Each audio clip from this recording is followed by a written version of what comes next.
Buenas, somos el grupo número 7 y está conformado por Juan Guerrero. Yo le hice con Vicos. Auki Woman. Leandro Shanay. Y hoy les explicaremos sobre las ecuaciones de Maxwell, las ecuaciones de continuidad y el uso de los potenciales, las cuales son esenciales para entender cómo funcionan las antenas y cómo se propagan las señales en sistemas inalámbricos. A continuación les voy a hablar sobre las ecuaciones de Maxwell, las cuales describen cómo nacen o se hacen los campos eléctricos y magnéticos.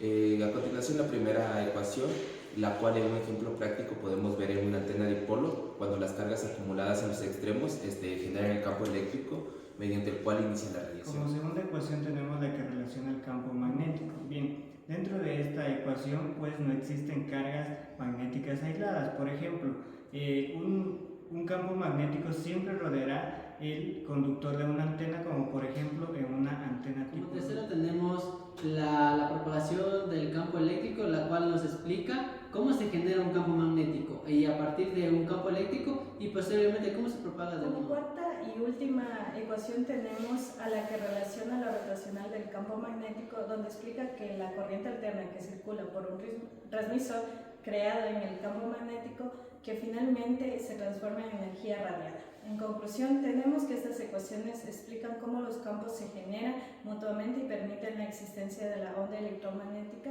que una Ahora les voy a hablar sobre la ecuación de continuidad, las cuales se dan después de las leyes de Maxwell. Bueno, a continuación tenemos la ecuación de continuidad, la cual, poniendo un ejemplo práctico, nosotros sabemos que una antena no puede tener corriente por sí sola, sino que necesita un componente activo, el cual nos permita asegurar un patrón de radiación estable para la antena. Bien, ahora vamos a continuar con la ecuación de onda para el campo eléctrico. Esta ecuación lo que nos trata de describir es el comportamiento que tiene una señal al momento de salir del transmisor hacia el espacio libre y cómo las cargas y las corrientes influyen en su propagación. A continuación voy a hablar de la onda para el campo magnético. Esto nos quiere decir que el campo magnético que acompaña al campo eléctrico se determina que como la señal atenúa en el aire, como ocurre en las comunicaciones celulares o los enlaces de red. vector A y escalar phi. En la práctica, simuladores como CST utilizan estos potenciales para calcular y construir los patrones de radiación de una antena. Para ir terminando con este video tenemos por último las ecuaciones de onda de los potenciales. Estas ecuaciones lo que hacen es que nos permiten predecir cómo una antena distribuye su radiación en el espacio.